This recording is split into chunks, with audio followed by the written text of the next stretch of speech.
तर product develop करणं ही एक गोष्ट आहे, त्याच्यानंतर ते प्रॉडक्ट मास प्रोडक्शनमध्ये प्रोडक्शन करणं ही दुसरी गोष्ट आहे. बरोबर. अशा स्टेप्स आहेत. हम्म, हम्म, आणि याच्यामध्ये बऱ्याच वेळेस होतं काय, नवीन व्यावसायिक ज्यावेळेस असतात ते प्रॉडक्ट डेव्हलपमेंट एक केलं, डायरेक्ट मार्केटमध्ये Marketing. लॉन्च केलं. बरोबर आहे. इतकं साधं आणि सरळ राहिलं असतं हम्म. तर लॉंग टर्मला आपण ते प्रॉडक्ट सस्टेन आणि मेंटेन करू शकत नाही. कोणतीही गोष्ट असेल तर शिका आणि इम्प्लिमेंट करा. तुम्ही नुसतं शिकत बसू नका, पण 1-2 वर्षानंतर जे शिकलेलं आहे ते जुनं होऊन जातं हा. आणि त्याचा उपयोगही होत नाही. स्टार्टिंगला तुम्हाला काय चॅलेंजेस आले टीम बिल्ड करताना, काय अडचणी आल्या किंवा काय गोष्टी अशा तुमच्या मनानुसार घडत नव्हत्या, नंतर तुम्ही ते अचीव्ह केल्या त्या गोष्टी? तर तुम्ही एवढे दिवस आता एवढा स्टडी केला आहे कस्टमरच्या बाबतीमध्ये, मला कस्टमरच्या सायकोलॉजीबद्दल, कस्टमरच्या बिहेवियरबद्दल सांगा. काय तुम्ही अभ्यासले आतापर्यंत कस्टमर सायकोलॉजीबद्दल? कस्टमरला तुम्ही जेव्हा एक आउटलेट होतं सपोज आणि आता 300च्या आसपास आउटलेट्स आहे बरोबर, तर तुमच्या ॲज अ पर्सन तुमच्यामध्ये काय चेंज झाला?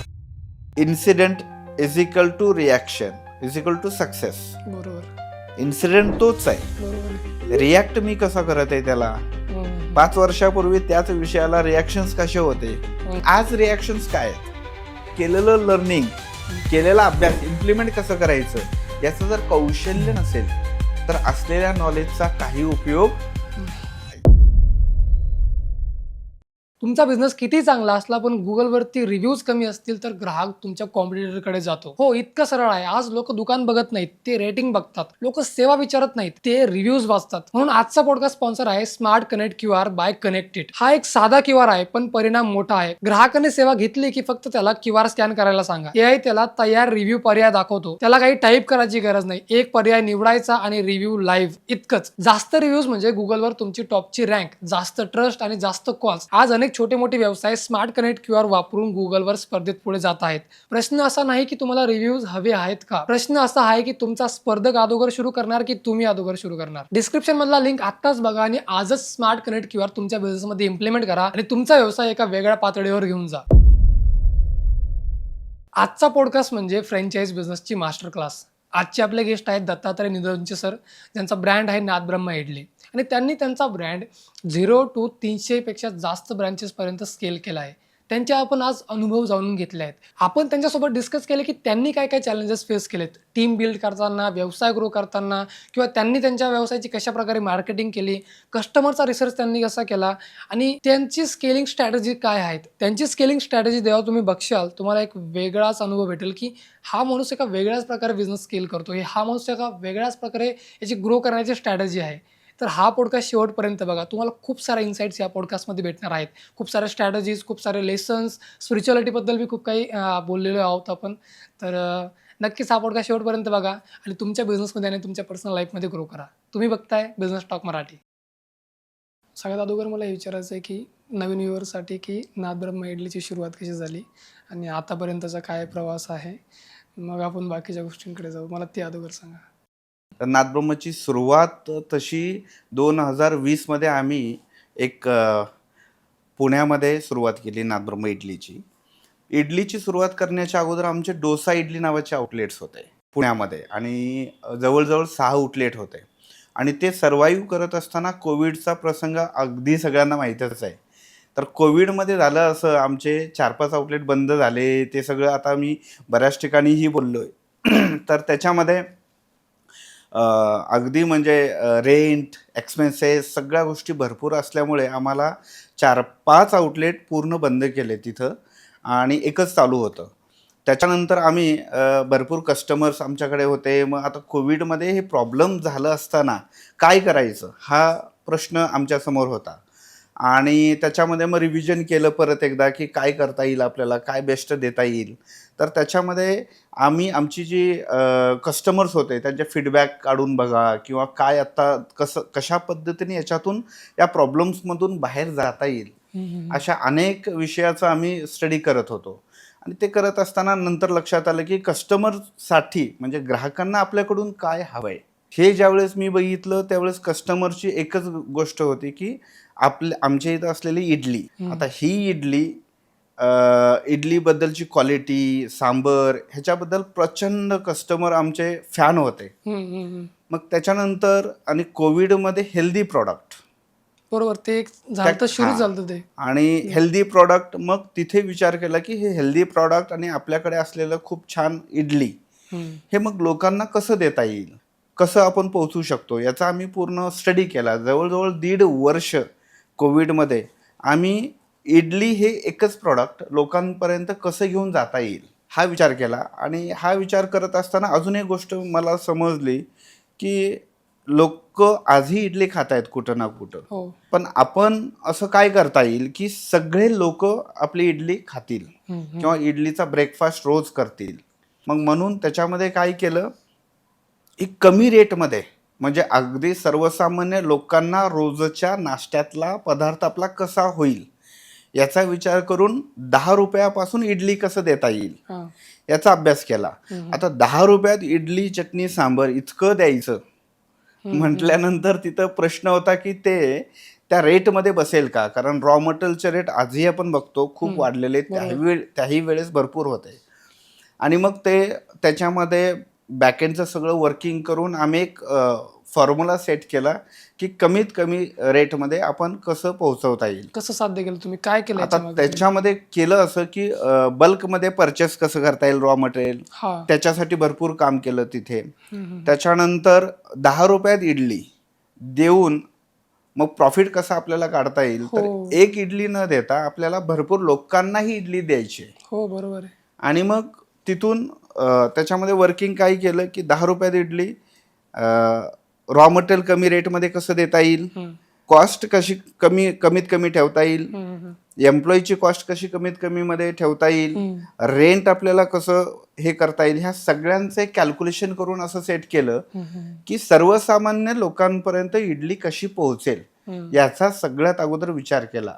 आणि मग तिथून आमची नादब्रह्मची इडली चालू केली. तर एकंदरीत असा हा बरेच विषय येतात याच्यामध्ये. आता मला याच्यामधला हा विषय सांगा की तुम्ही म्हणले की मी 1.5 वर्ष आम्ही रिसर्च केला, आम्हाला हे डिलिव्हर तर करायचं होतं, 10 रुपयात इडली आम्हाला डिलिव्हर करायची होती लोकांना, बट आम्ही 1.5 वर्ष त्याच्यावरती अभ्यास केला. त्याच्यामध्ये काय काय अभ्यास केला, काय काय रिसर्च केलं तुम्ही? सगळ्यात अगोदर आम्ही 1.5 वर्षामध्ये, म्हणजे मागच्या 4-5 वर्षामध्ये हॉटेल इंडस्ट्रीत काम करत असताना आमच्या काय मिस्टेक झालेल्या आहेत ते अगोदर अनालिसिस केलं. बरं. त्याच्यानंतर ग्राहकांना काय हवंय याच्याबद्दल पूर्ण सर्वे केला. त्याच्यानंतर नक्की ROI कसा किती असायला हवा, म्हणजे किती सेल होणं अपेक्षित आहे, त्याच्यातून प्रॉफिटेबिलिटी कसं आपल्याला राहू शकते आणि आपण लॉंग टर्म कसं सर्व्हाइव्ह करू शकतो याचा आम्ही स्टडी केला. आणि याच्याबरोबर हे नुसतं जे प्रॉडक्ट आहे इडली आहे हे आपली इडली खाल्ल्यानंतर लोकांना त्याचा बेनिफिट कसा होईल, म्हणजे आपल्या कस्टमरचा बेनिफिट बरोबर काय आपल्याला करून देता येईल, म्हणजे आपली इडली खाल्ल्यानंतर त्यांची तब्येत चांगली राहिली पाहिजे आणि त्यांना दुसऱ्या दिवशी आपल्याकडे यावंसं वाटलं पाहिजे, हे कसं देता येईल. हे अशा अनेक गोष्टी आहेत. जवळजवळ त्यावेळेस इतका मोठा टाइम पिरियड मिळाला होता की त्याच्यामध्ये म्हणजे माझ्याकडे तर अशा 4 ते 5 नोटबुक्स भरलेले आहेत रिसर्चच्या. इतकं रिसर्च त्याच्यावर झालेलं आहे. वाव. आज लोकांना नादब्रह्म इडलीचा हा प्रवास किंवा नादब्रह्म इडली इतकं मोठं झालेलं आहे हे दिसत आहे, पण त्याच्या पाठीमागे म्हणजे 4-5 वर्षामध्ये आलेले सगळे फेल्युअर मी स्वतः नोट डाऊन करून काढलेले आहेत. आणि त्याच्यातून नवीन गोष्टी काय मिस्टेक झाल्या ते अवॉइड केल्या सगळ्या गोष्टी. त्याच्याबरोबर आत्ताच्या जनरेशनला, आत्ताच्या लोकांना कोणत्या गोष्टीची गरज आहे ते एकत्रित करून आम्ही द्यायचा प्रयत्न केला. सर, आता तुम्हाला बघा इथं तुम्हाला कॉस्टचे पण विचार करायचा होता, बरोबर? तुम्ही म्हणता की मला कस्टमरचा पूर्णपणे विचार करायचा आहे, तर त्याच्यामध्ये कॉस्ट पण आली आणि एक हेल्दी पण इडली तुम्हाला डिलिव्हर करायची होती. तर ह्या दोन्ही गोष्टी कशा तुम्ही मॅनेज केल्या, म्हणजे कॉस्ट कमी पण असणं आणि क्वालिटी पण हाय असणं, तर हे तर एकासोबत साध्य करणं तर थोडं मुश्किल होतं. तर याच्यामागं काय काम केलं तुम्ही? कॉस्ट आता तसं बघितलं तर भरपूर विषय आहेत सांगण्यासारखे. ज्यावेळेस आपण कुठलीही गोष्ट एखाद्या शेजारी किराणा दुकानामधून आपण परचेस करतो त्याचा रेट वेगळा असतो, बरोबर. मार्केट यार्डमधून आपण घेतो त्याचा रेट वेगळा असतो, आणि डिस्ट्रीब्युटर कडून घेतो त्याचा रेट वेगळा असतो, मॅन्युफॅक्चरर कडे जातो त्याचा रेट वेगळा असतो. आम्ही या सगळ्या सिस्टम्स वरती काम केलं आणि बल्क परचेसिंग बरोबर. करून बल्क मॅन्युफॅक्चरिंग कसं करता येईल म्हणजे कॉस्ट कमी होईल आपलं हा त्याच्यामुळे. हा एक विषय आम्ही केला. हम्म. त्याच्यानंतर आमचे जे अननेसेसरी एक्सपेन्सेस होत होते हम्म. त्याच्यावर खूप काम केलं. म्हणजे फॉर एक्झाम्पल आता मॅन्युफॅक्चरिंग करायचं असेल तर मेंटेनन्स हे खूप जास्त येतं. हो हो. तर प्रिव्हेंटिव्ह मेंटेनन्सचे काही टॅक्टिक्स आम्ही तिथे यूज केल्या हम्म. की मेंटेनन्स आलाच नाही पाहिजे. कसं म्हणजे? म्हणजे आपण बघतो एखादं कुठलीही मशिनरी असेल तर त्या मशिनरीला पाहिजे त्यावेळेस पाहिजे ती गोष्ट म्हणजे स्वच्छता असेल, क्लिनिंग असेल, त्याचे काय पार्ट्स आपले काय डॅमेज होत असतील तर वेळेच्या वेळी आपण रिपेअर करणं. बदललं पाहिजे, रिपेअरिंग केलं गेलं पाहिजे, तर मोठा इम्पॅक्ट येत नाही. फॉर एक्झाम्पल आमच्याकडे एक मशीन आहे, समजा त्या मशीन मधला काही वायरिंगचा पार्ट आहे तो आम्ही सर्व्हिसिंग नाही केला तर त्या वायरिंगमुळे पूर्ण मोटर किंवा पूर्ण मशीन खराब होऊ शकते. बरोबर. आणि जर मोटर खराब झाली तर 2-3 लाख रुपयाला लॉस होऊ शकतो. पण वायरिंग अगदी 200-300 रुपये 500 रुपयामध्ये काम होणारं असतं. तर अशा ज्या गोष्टी होतात बऱ्याच वेळेस आपल्या याच्याकडे लक्ष नसतं आणि मोठा इन्सिडेंट होतो बरोबर. आणि त्याच्यामुळे मोठी कॉस्ट द्यावी लागते. म्हणजे असे मेंटेनन्सचा पार्ट म्हणजे अननेसेसरी होणारे सगळे एक्सपेन्सेस आम्ही अवॉइड केले.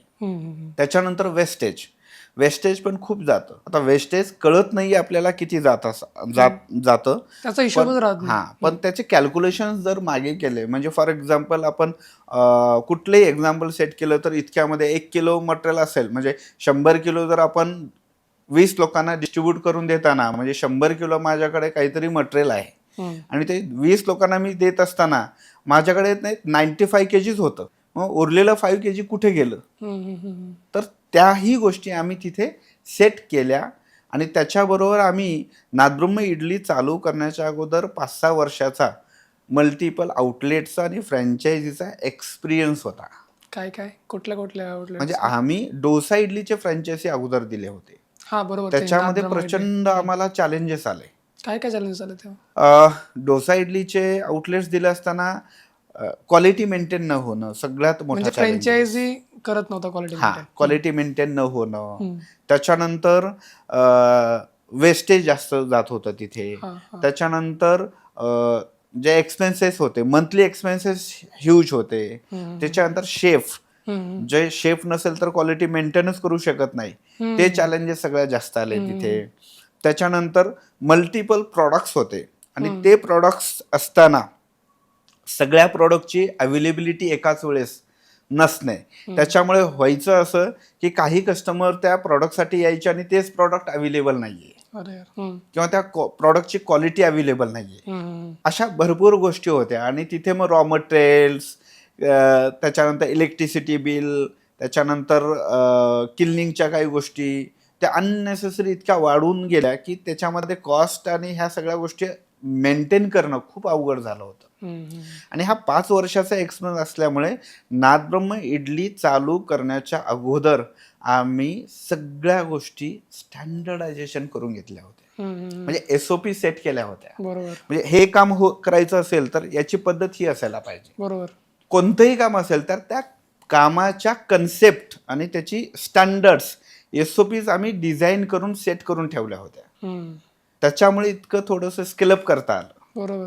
तर या अशा सगळ्या गोष्टी आम्ही नादब्रह्म डोसा इडलीचे जे आउटलेट होते त्याच्यामध्ये आम्हाला चॅलेंजेस फेस करता आले. तिथे तुम्ही एक्सपेरिमेंट केलं तुम्ही एका येस, प्रकारे असं म्हणू डेफिनेटली. शकता. हो, म्हणजे अफाट. म्हणजे आम्ही कुठलीही गोष्ट करत असताना आजही करतो तीच की ती कमीत कमी 4 ते 5 पॅरामीटरमध्ये टेस्ट आणि ट्रायल केल्याशिवाय आम्ही इथे लॉन्च करत एक्झिक्यूटच करत नाही. जसं तुम्ही आता प्रोडक्ट लॉन्च केले नवीन, बट तुम्ही खूप दिवस त्याच्यावरती प्लॅनिंग केलं, ॲप पेज वगैरे 1.5 वर्ष. राईट. नवीन कोणतेही प्रॉडक्ट येत असताना आमच्याकडे कमीत कमी 1 वर्षाचा स्टडी असतो. टेस्टिंग असतील, काय ट्रायल्स करता तुम्ही असतील, स्टडी मार्केट सर्वे जसं असेल. की कस्टमर फीडबॅक्स वगैरे हे ते अजून काय करता? सगळ्यात अगोदर प्रॉडक्ट डेव्हलपमेंट आम्हाला करावं लागतं. कंपनीच्या लेवलला प्रॉडक्ट डेव्हलपमेंट केलं, त्याच्यानंतर आमच्या कंपनीच्या लेवलला त्याचं टेस्टिंग होतं. स्टँडर्डायझेशन सगळ्या सेट करून घेतो आम्ही तिथे. त्याच्यानंतर त्याच्या लॅब टेस्टिंग सगळ्या करून घेतो. हे सगळं झाल्यानंतर त्याच्या मॅन्युफॅक्चरिंग पासून प्रॉडक्ट डेव्हलप झालं ही एक गोष्ट झाली. पण ते प्रॉडक्ट मोठ्या क्वांटिटीमध्ये ज्यावेळेस आपण प्रोडक्शनला घेऊन जातो तर त्याची सिस्टम्स काय असायला पाहिजे ती आम्ही पूर्ण रेडी करतो. आणि त्याच्यामध्ये जर आपल्याला फिजिबिलिटी रिपोर्ट आम्ही सेट करतो की फिजिबिलिटी रिपोर्ट्स काय म्हणत आहेत, फ्युचर काय म्हणत आहे, कॉस्टिंग काय म्हणत आहे, ऑपरेशन्स काय म्हणत आहेत, चॅलेंजेस आम्हाला काय सांगत आहेत, ROI काय सांगत आहे, मशिनरी आणि इक्विपमेंटच्या लाईफ्स काय आहेत, त्याची सस्टेनेबिलिटी किती आहे, म्हणजे या प्रोडक्शनच्या सगळ्या युनिट्स ज्या असतात तिथं आम्ही त्याला सेट करतो. जर तिथे फिजिबिलिटी रिपोर्ट्स आणि तिथे जर प्रॉडक्ट डेव्हलप करणं ही एक गोष्ट आहे, त्याच्यानंतर ते प्रॉडक्ट मास प्रोडक्शनमध्ये प्रोडक्शन करणं ही दुसरी गोष्ट आहे. बरोबर आहे. त्याच्यानंतर तिसरी गोष्ट केलेलं प्रोडक्शन्स आमच्या चॅनल्सच्या माध्यमातून आउटलेटपर्यंत पोहोचवण्यासाठीची कन्सेप्ट, त्याच्या स्ट्रॅटेजीज, डिस्ट्रीब्युशन नेटवर्क ही तिसरी कन्सेप्ट आहे. बरोबर आहे. त्याच्यानंतर तिथं पोहोचल्यानंतर तिथे बनवत असलेली रेसिपी ही चौथी कन्सेप्ट आहे. बरोबर. रेसिपी नंतर कस्टमर ग्राहकाकडून आलेला प्रतिसाद फिफ्थ लेवल आहे. त्याच्यानंतर मार्केटिंग ही सिक्स्थ आहे. अशा स्टेप्स आहेत. आणि याच्यामध्ये बऱ्याच वेळेस होतं काय, नवीन व्यावसायिक ज्या वेळेस असतात ते प्रॉडक्ट डेव्हलपमेंट एक केलं, डायरेक्ट मार्केटमध्ये लॉन्च केलं. बरोबर आहे. इतकं साधं आणि सरळ राहिलं असतं तर लॉंग टर्मला आपण ते प्रॉडक्ट सस्टेन आणि मेंटेन करू शकत नाही. सर असं तर म्हणजे मराठी उद्योजकांमध्ये हेच जास्त होतंय की थोडं एक वायबल प्रोडक्ट बनलं तर लगेच मार्केटिंग आणि लगेच हे करणं कितपत योग्य आहे हे, का ऑन प्रोसेसमध्येच ऑनगोईंगमध्येच आपण प्रोडक्ट डेव्हलपमेंट केलं पाहिजे, बिल्ड केलं पाहिजे फीडबॅकच्या थ्रू, का अगोदरच आपण खूप जास्त पैकी आपल्या लेवलवरतीच फीडबॅक्स घेऊन ते प्रोडक्ट बिल्ड करून मगच ते लॉन्च करायला पाहिजे? नाही, आता याच्यामध्ये जे नवीन एंटरप्रेनर आहेत त्यांची त्याच्यात काही मला वाटत नाही मिस्टेक आहे. कारण आजचं जे आत्ता आपण बघतो सगळीकडे की इन्स्टंट पाहिजे सगळं. प्रॉडक्ट डेव्हलप झालं, लगेच मार्केटिंग, लगेच लॉन्च आणि लगेच पैसे मिळाले पाहिजेत. तर ही म्हणजे त्यांना ते लगेच वाटतं आणि लगेच करायला हवं असं त्यांना वाटतं. पण त्यांच्या ठिकाणी ते बरोबर आहेत, पण ह्याच्यात खूप मोठा गॅप होतो. लॉंग टर्मला आपण कितपत जातो, स्केल करण्यासाठी that is very big things. बरोबर. सो तिथं ही मिस्टेक होते. तर याच्या कन्सेप्ट पूर्ण वेगळ्या आहेत. सर तुम्ही म्हणले की नादब्रह्मा डोसा आणि इडली तुम्ही 5-6 तुमचे आउटलेट्स होते, नंतर तुम्ही नादब्रह्मा इडलीमध्ये तुम्ही पिवट केलं, बरोबर. तर ते कसं होतं, ते स्टार्टिंगचे दिवस कसे होते नादब्रह्मा इडलीचे? नादब्रह्मा इडली का नादब्रह्मा इडलीचे? ओके. स्टार्टिंगचे दिवस नाही, स्टार्टिंगच्या दिवसाच्या अगोदर आम्हाला इतका कॉन्फिडन्स होता की नादब्रह्मा इडलीचे हे आउटलेट्स मल्टिपल आउटलेट करणं हे आमच्यासाठी खूप मोठं चॅलेंज नव्हतंच स्टार्टिंगला पण.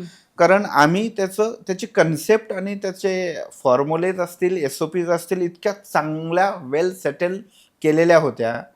इन्क्वायरीज असतील किंवा लोकांना हे फ्रँचायझी मॉडेल जाऊ शकतं, हे जाऊ शकतं, ते तर आम्हाला 2-3 वर्षाच्या अगोदरच माहिती होतं. आणि डिझायनिंगच त्याची त्या पद्धतीने केलेली होती की हे मल्टिपल ठिकाणी याचे आउटलेट्स ओपन करायचे आहेत. आता याच्यामध्ये होतं काय, एक कुठलाही व्यवसाय असेल तर एखादा व्यक्ती चालू करतो, तो व्यवसाय वाढतो, सर्व्हिस देतो आपण, क्वालिटी प्रॉडक्ट देतो आणि तो व्यवसाय वाढून नावारूपाला येतो आणि अनेक ठिकाणी पसरतो. त्याच्यानंतर बऱ्याच ठिकाणाहून फ्रँचायझीसाठी मागणी येते. मागणी आल्यानंतर मग यांना कळत नाही की फ्रँचायझीची सिस्टम काय आहे आणि कशा पद्धतीने आपण स्टँडर्डायझेशन करून घ्यायला हवं आणि त्याच्यानंतर द्यायला हवं. बऱ्याच ठिकाणी होतं, मागणी आली लगेच द्यायचं. डिस्ट्रीब्युशन नेटवर्कमध्ये पण तसंच होतं. एखादा प्रॉडक्ट बनवलं, डिस्ट्रीब्युटरनी मागितलं की आम्ही तुमचं प्रॉडक्ट या सिटीमध्ये सेल करू, की लगेच दिलं जातं. म्हणजे लगेच दिल्यामुळे ते समजत नाही. तर आमचं इथं असं झालं नाहीये, कारण 5-6 वर्षाचा अनुभव होता आणि आम्हाला माहिती होतं की याच्यामधले मल्टिपल आउटलेट्स ओपन करायच्या दृष्टिकोनातूनच डे 1 पासून, म्हणजे ओपनिंगच्या 1.5 वर्ष अगोदरपासूनच त्याच्या SOPs तशा स्टँडर्ड करून घेतल्या होत्या. आणि मग आम्ही आउटलेट चालू केला. आता आउटलेट चालू केल्यानंतर सुद्धा आम्ही 3 महिन्यामध्ये जवळजवळ आम्हाला 350-400 इन्क्वायरीज होते. फ्रँचायझीसाठी. फ्रँचाईजसाठी. पण आम्ही 3 महिने दिलेलेच नाहीत कुणालाही. नाही म्हणजे आमची प्रत्येक गोष्ट डिफाईन होती की आपल्याला नाही द्यायचंय. आपल्याला अगोदर एक्सपेरिमेंट करायचे का चालतंय की नाही चालतंय नाही, सगळं. चालतंय का नाही चालतंय याच्यात शंका नव्हतीच. शंका होती की ही ऑपरेशन्स SOP ज्या आम्ही स्टँडर्डायझेशन केलेल्या आहेत त्या ॲज इट इज ऑपरेट होतात का, त्याच्यामध्ये अजून काही इम्प्रूव्हमेंट करायची गरज आहे. म्हणजे ती अॅक्युरेसी येते का आपण जे प्लॅन केलंय ते 100% जसं जसं अप्लाय हा, होते का. का अजून काही इम्प्रूव्हमेंट करायची गरज आहे. ते आपल्याच लेवलवरती एक्सपेरिमेंट करून घ्यायचं. आपल्याच लेवलवर मार्केटमध्ये जेव्हा उतरणार तेव्हा आपल्याला करायचं नाही त्या नाही, चुका. हा. तर त्या पद्धतीने मग 3 महिने आम्ही एक्सपेरिमेंट करून घेतलं. त्याच्यामध्ये अजून काही गोष्टी इम्प्रूव्हमेंट केल्या, नंतर आम्ही दिले. आणि तेव्हा पण आम्ही 1 आउटलेट 2 आउटलेट म्हणजे फार 1 आउटलेट दिल्यानंतर आम्ही 15 ते 1 महिना एकेका आउटलेटचं पूर्ण अनालिसिस केलेलं आहे. फ्रँचायझींच्या. फ्रँचायझीचं पण की आउटलेट दिलंय 1 महिन्यात प्रत्येक दिवसाचं सुद्धा अनालिसिस आहे. ते म्हणजे कसं इतक्या चालतंय काय. डीप लेवलला आम्ही त्याच्यामध्ये वर्किंग केलं. मग नंतर त्याचा स्कोप आहे तो वाढवलाय. सुरुवातीच्या दिवसात तर खूप म्हणजे भरपूर त्याच्यामध्ये वर्किंग होतं. सर हा माइंडसेट कुठून आला की म्हणजे अगोदर रिसर्च करणं ह्या गोष्टी तर थोड्या असं नॉर्मल पर्सन्समध्ये येत नाही. तुम्ही बघितलं की लोकांना इन्स्टंट हवं आहे, तर हे कुठून आलं म्हणजे की अगोदर रिसर्च करायचं मग टेस्ट करायचं मग लॉन्च करायचं, ही थिंकिंग कुठून आली. आता ॲक्च्युली आत्ता मला व्यवसायामध्ये 22 वर्ष झाले. 2003 मध्ये व्यवसायाला सुरुवात केली मार्केट यार्डपासून. आणि त्याच्यानंतर असे अनेक व्यवसाय झालेत. आता ते व्यवसाय करत असताना बऱ्याच ठिकाणी बरेच चॅलेंजेस आले. आणि 2007 ते 10 या 3 वर्षात फक्त लर्निंग करणं, स्टडी करणं हेच माझं काम होतं. बर. 3 वर्ष पुणे, मुंबई आता ह्या काही गोष्टी आहेत की लर्निंगसाठी फक्त 3 वर्ष लर्निंग इतकं केलेलं आहे की रोज उठायचं आणि अभ्यास, बर. प्रॅक्टिकल्स, बुकमधला अभ्यास नाही. तर मार्केटमध्ये जाऊन काय मोठे बिझनेस कॉन्फरन्सेस अटेंड केलेले आहेत. त्यावेळेस स्ट्रॅटेजीज बनवलेले आहेत. त्यावेळेस सगळ्या बिझनेसच्या फोरम्स अटेंड केलेले आहेत. 2007 ते 10 हे 3 वर्ष कंपल्सरी. ॲक्च्युली त्याच्या मागे खूप मोठा इतिहास आहे. म्हणजे वेगळी एक हिस्ट्री आहे. ते जर आपण डिस्कस केलं तर त्याला खूप वेळ जाऊ सर शकतो मला फक्त आपला. एवढं सांगा की म्हणजे काय होतं काही काही वेळेस की एक उद्योजक शिकतो बट त्याला काय वाटतं अरे शिकत काय बसावं, मी लगेच काहीतरी करतो धडपडतो मग मी ते होऊन जाईल असं वाटतं लोकांना. फक्त याच्यावर मला थोडंसं हे द्या की शिकणं पण महत्त्वाचं आहे असं तुम्ही म्हणताय बरोबर. तर मग कसं सांगशाल तुम्ही त्या लोकांना की विदाऊट शिकल्याचं तुम्ही कुठं ना कुठं अडकणार आहे नंतर, तर हे कसं सांगशाल तुम्ही. म्हणजे काय होतं लगेच ते इन्स्टंट पाहिजे लोकांना तुम्ही असं म्हणलं आणि शिकण्याची ती मानसिकता नाही, पेशन्स नाही आहे, तर ते डायरेक्ट उतरतात मार्केटमध्ये. नंतर ते चॅलेंजेस त्यांच्या अंगावर लगेच येतात. असे आता तुम्ही प्रिपेअर होता सगळं बरोबर, नंतर तुम्हाला डायरेक्ट फक्त काय म्हणतात त्याला की पिचवर जाऊन तुम्हाला फक्त सिक्सच मारायचे होते, तुम्ही तेवढं प्रॅक्टिस केली होती अगोदर. तर सेम थिंग ते काय करतात, अगोदरच एक खूप मोठा प्लेयर आहे त्यासमोर जाऊन उभं राहतात पण तो प्लेयर त्यांना कम्पीट करता येत नाही, मग ते फेल होतात. तर ह्या गोष्टी सांगा की शिकणं किती महत्वाचं आहे. एक सिंपल फॉर्म्युला सांगतो. नवीन ज्यांना व्यवसाय करायचा आहे त्यांनी हा जरूर अप्लाय करावा. अगदी सकाळपासून 4 ते 5 वाजेपर्यंत प्रॅक्टिकल्स शिकायचं आणि 5 पासून रात्री 8-9 वाजेपर्यंत स्टडी करायचा. जे स्टडी आपण केलं ते परत दुसऱ्या दिवशी यूज करायचं. कोणतीही गोष्ट असेल तर शिका आणि इम्प्लिमेंट करा. तुम्ही नुसतं शिकत बसू नका किंवा नुसतं इम्प्लिमेंट, कोणीतरी काहीतरी सांगितलंय आणि त्याचा विचार न करता स्टडी न करता लगेच इम्प्लिमेंट जर केलं तर तुम्ही प्रॉब्लेममध्ये येणार आहे. बरोबर. किंवा नुसतं शिकतोय आपण पण इम्प्लिमेंट करत नाही, त्याचा बी फायदा नाही. पण 1-2 वर्षानंतर जे शिकलेलं आहे ते जुनं होऊन जातं आणि त्याचा उपयोगही होत नाही. आता AI सारख्या युगात आपण आहे, बरोबर. तर AI मध्ये तर इतकं ॲडव्हान्स टेक्नॉलॉजी आहे जे 2 वर्षापूर्वी आपण शिकलेलं आहे ते आता चालत नाहीये. नाही चालत. 1 वर्षापूर्वी सेल्सची स्ट्रॅटेजी वेगळी होती, आता त्या गोष्टी चालतच नाहीयेत. त्यासाठी एकच फॉर्म्युला वापरायचा, आज शिका, संध्याकाळी शिका आणि सकाळी वापरा, इम्प्लिमेंट करा. ही गोष्ट नवीन लोक, नवीन व्यावसायिक ज्यांना मोठ्या लेवलला काम करायचं आहे त्यांनी डेली बेसिसला हा फॉर्म्युला यूज करावा. कारण त्याच्याने होईल काय, जे आपण लर्न केलंय सेकंड डेला लगेच यूज करतोय, वापरतोय कुठेतरी. तर अशा पद्धतीने थोडंसं सर्वाइव्ह केलं तर खूप मोठा इम्पॅक्ट तुम्हाला स्वतःला जाणवेल त्याच्यात. बरोबर. सर मला आता हे सांगा की काय बिझनेस मॉडेल तुम्ही बनवलं होतं? आता स्केल करायचं म्हणल्यावर एक मॉडेल असणं गरजेचं आहे. ते आपण मार्केटमध्ये उतरवणार आहे की असे आपले रेव्हेन्यू मॉडेल्स असणार आहे किंवा हे सगळ्या गोष्टी तुम्ही काय काय काय बनवलं? बिझनेस मॉडेल काय होतं नाथब्रह्मा इडलीचं? आता बिझनेस मॉडेल नाथब्रह्मा इडलीचा म्हणजे आता काही लोकांचं म्हणणं आहे कन्सेप्ट पाहिजेत, आयडिया पाहिजेत. आता बिझनेस मॉडेल हे आम्ही जे बनवलेलं आहे आमचं एकच विजन आहे. आता 2016-17 आमचं विजन ठेवलेलं आहे की इंडियाला हेल्दी करायचं आहे. ते 2016-17 ज्यावेळेस नाथब्रह्मा इडलीचे आउटलेट नव्हते त्याच्याही 3-4 वर्ष अगोदर आम्ही आमच्या पहिल्या आउटलेटमध्ये लावून ठेवलेला तो बोर्ड आजही आहे, विजन आणि मिशनचा. विजन आणि मिशन्स. म्हणजे ते जे इथिक्स आहेत, जे व्हॅल्यूज आहेत, ते व्हॅल्यूजला धरून आजही आम्ही काम करतोय. म्हणजे ते कुठंतरी ते व्हॅल्यूज आहेत त्याच्यामुळे हा आम्ही मॉडेल सेट केला, तिथपर्यंत पोहोचायचं आहे. आता आमचं जे मॉडेल आहे ते खूप सिम्पल आहे. म्हणजे आम्ही या मॉडेलच्या माध्यमातून एकीकडे व्यावसायिक उद्योजक घडवत आहोत, दुसरीकडे आमच्या एका आउटलेटला 5 ते 6 मुलं काम करतात. म्हणजे आम्ही हजारो लोकांना रोजगार सुद्धा देत आहोत. आणि याच्या बरोबर तिसरी गोष्ट महत्त्वाची म्हणजे आमच्याकडे जे ग्राहक येतात, इडली खाऊन जातात, त्यांच्या हेल्थची काळजी सुद्धा आम्ही घेतोय. म्हणजे या तिन्ही गोष्टी आम्ही करत आहोत. त्याच्यासाठी आम्हाला जे समाधान किंवा आम्हाला जे एनर्जी मिळते ती अजून छान वाटत आहेत. आम्ही महिन्यातून एकदा ग्राहकांचे फीडबॅक रीड करतो, त्यावेळेस खूप असं मन भरून येतं की यस, आपण जे एवढे एफर्ट्स घेत आहोत ते कुठंतरी लोकांपर्यंत पोहोचत आहे त्या गोष्टी.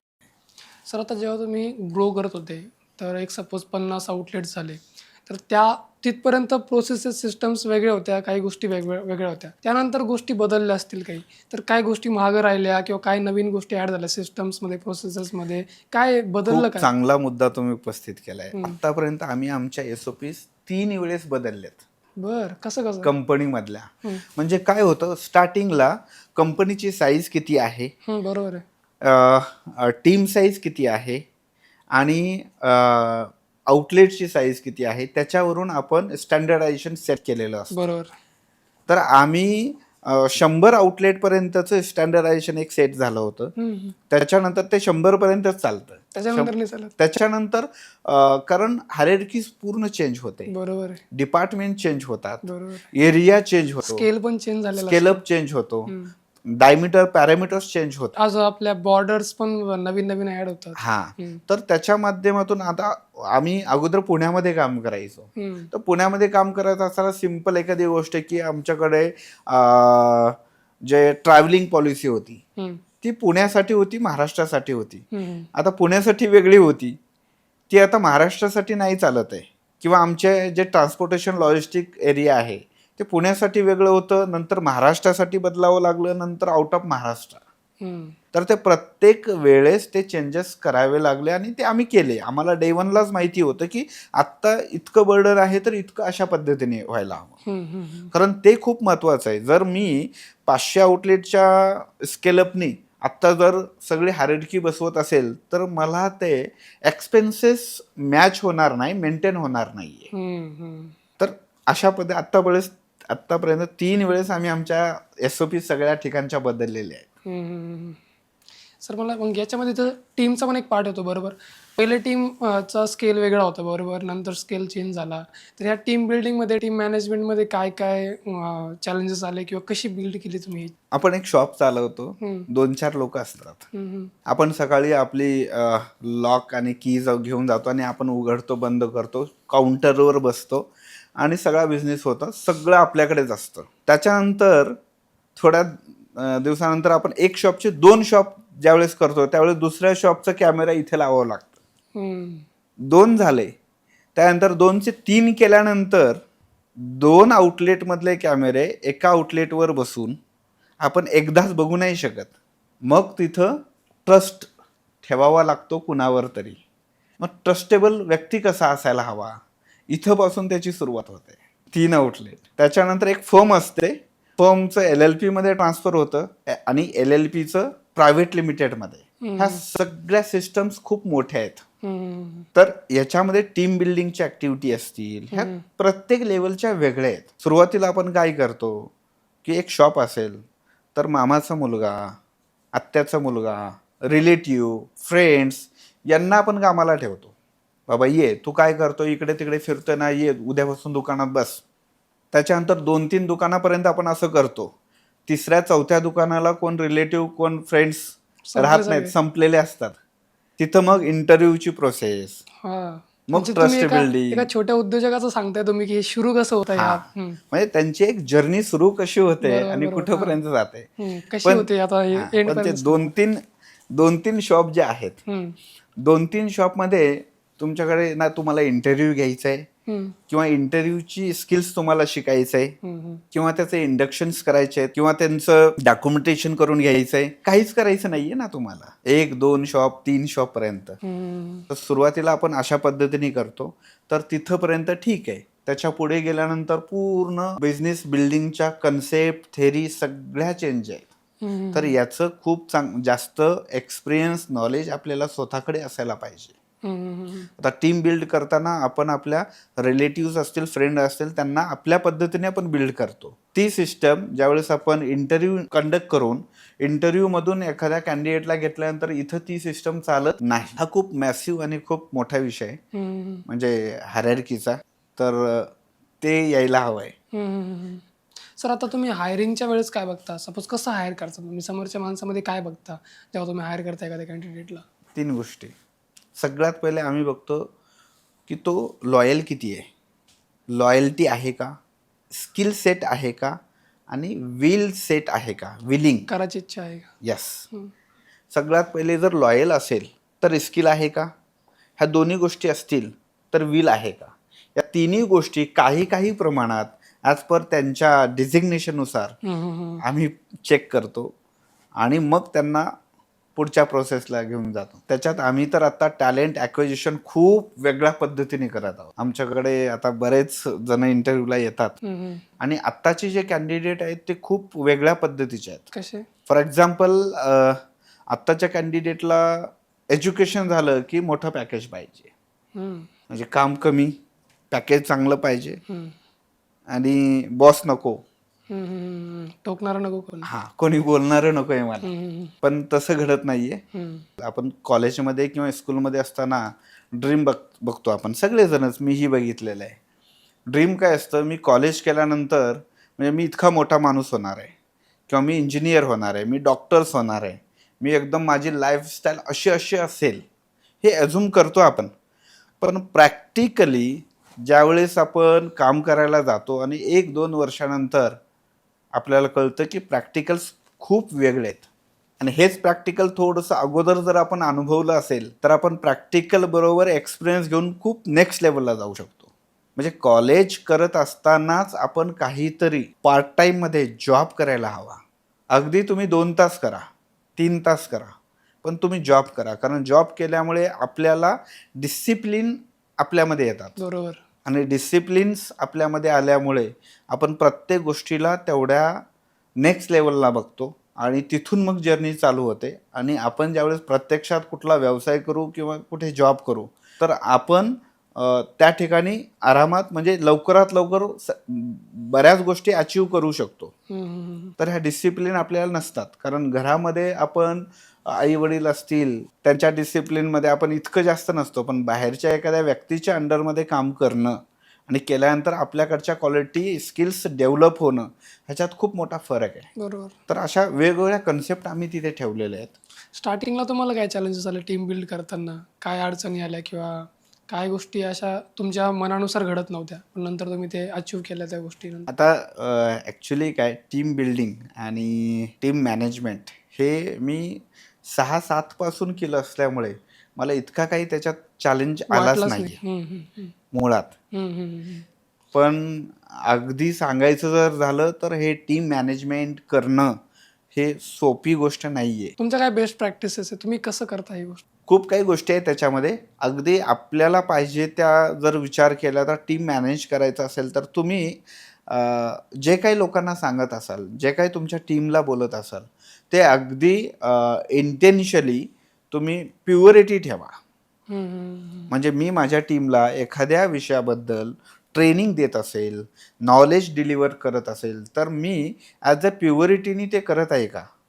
मी खरंच त्याच्यामध्ये हा चेंज यायलाच हवा म्हणून बोलत आहे का? का फक्त तो माझ्याकडे एम्प्लॉई आहे आणि तो माझ्याकडे काम करतोय आणि काम झाले की बघू नंतर, अशा मानसिकतेने मी बोलत आहे का? हा विषय खूप मॅटर करतो. कारण कॉन्शियसली सबकॉन्शियसली त्या अटॅचमेंट होत जातात. बरोबर. म्हणजे तुम्ही जे देता तेच तुम्हाला मिळतं. हो, बरोबर. तर तुम्ही देत असताना भरपूर द्या. अजिबात कोणी तुमचं घेऊन जाणार नाहीये आणि ती टीम तुमच्याबरोबर लॉंग टर्मला राहू शकते. तर ही संकल्पना, हे माइंडसेट आहे.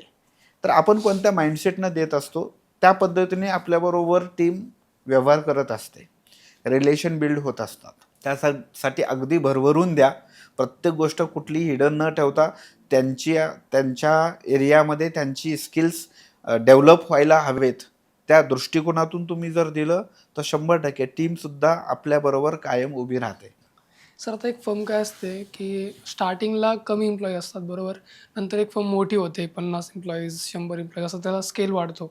नंतर कुठं ना कुठं एक कल्चरमध्ये येतो, की आपलं एक कल्चर असायला पाहिजे ऑफिसचं, तरच आपलं एक चांगले इमोशन्स राहतात टीममध्ये, बरोबर.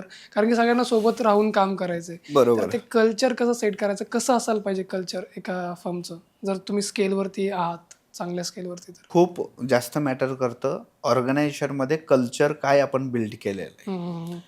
तर डे वनला एखादा व्यक्ती जॉईन झाला की डे वनलाच आम्ही त्यांच्याकडून क्लॅरिटी घेतो की या ऑर्गनायझेशनमध्ये या गोष्टी चालतील, या गोष्टी चालणार नाही आहेत. आणि आम्ही आमच्या इंटरव्ह्यूमध्येच काही क्वेश्चनरीज लिस्ट आउट केलेली आहे.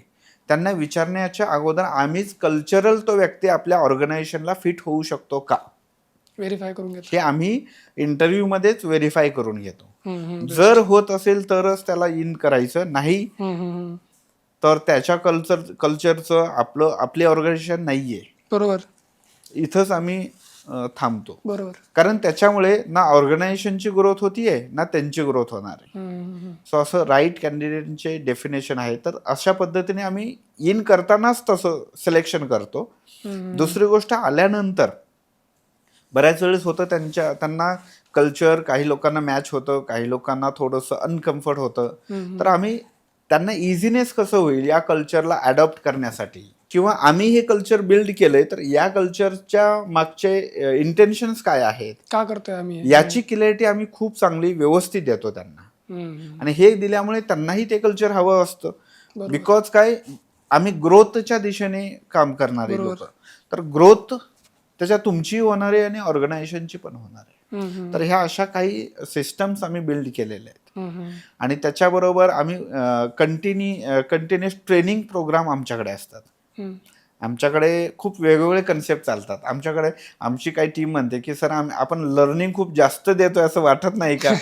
कारण लोक शिकतात आपल्याकडे खूप, आणि मग काही लोक राहत नसली किंवा काही शिफ्ट झाली की म्हणतात, आमचं HR डिपार्टमेंट म्हणत असतं बऱ्याच वेळेस की सर आपला टाइम खूप जास्त जात आहे शिकवण्यामध्ये. हां, बट इट्स ओके. पण त्याच्यामुळे होतं काय की काही लोक कन्सिस्टन्सीने लॉंग टर्मला राहतात, काही लोक शिफ्ट होतात, काही त्यांच्या पर्सनल चॅलेंजेसमुळे, किंवा काही लोकांना चांगले पॅकेजही मिळतात. तर असे काही एक्सपिरियन्स आहेत. पण आम्ही काय ठरवलंय की आपल्याला हे देत राहायचंय. आपल्याला ती चाळणी होईल की बेस्ट कॅन्डिडेट आपल्याकडे थांबतील. येस. आता आमच्याकडे खूप असे एक्सपिरियन्स आहेत की बऱ्याच लोकांना रिजॉईन करायचंय, पण ती पोझिशन आम्ही कुणाला तरी शिफ्ट केलेली असते. तर असं बऱ्याच वेळेस त्यांना होत असतं. तर असे कल्चर खूप महत्त्वाचं आहे ऑर्गनायझेशनमध्ये. आणि ते आम्ही सातत्याने, म्हणजे कन्सिस्टन्सीमध्ये आम्ही त्या ट्रेनिंगच्या मीडियम्स आम्ही सेट केलेले आहेत. त्याच्या माध्यमातून कल्चरल आम्ही सेट करतो.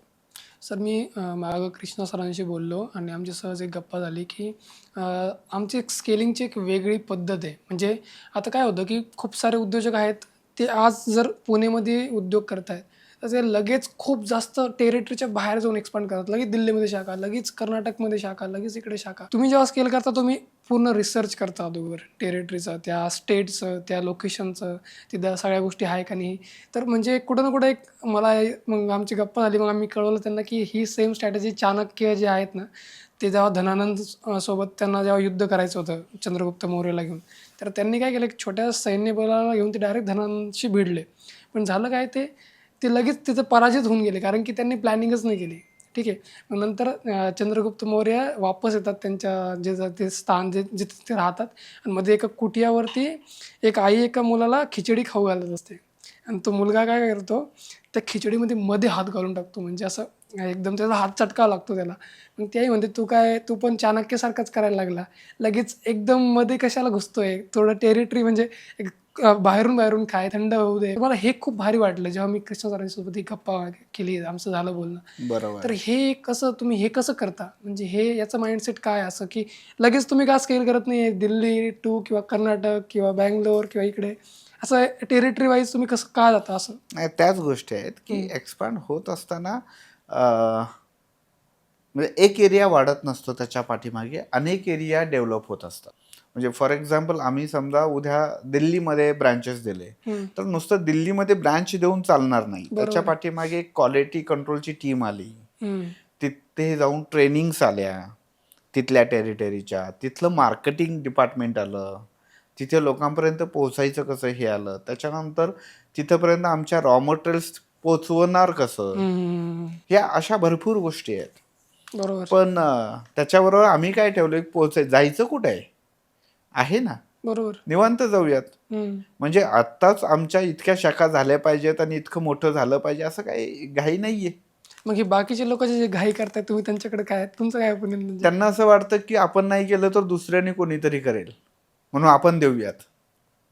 फिअर वाटत असावं, मे बी, माहीत नाही. पण आम्हाला फिअर नाहीये, कारण आमची जे हॉटेल इंडस्ट्री आहे, या इंडस्ट्रीचं स्केलअप करणं इतकं इझी नाहीये. एखादं प्रॉडक्ट आपण एखाद्या मॅन्युफॅक्चरिंगमध्ये बनवून ते स्केलअप करू शकतो, उद्या दुबईला सेल करू शकतो.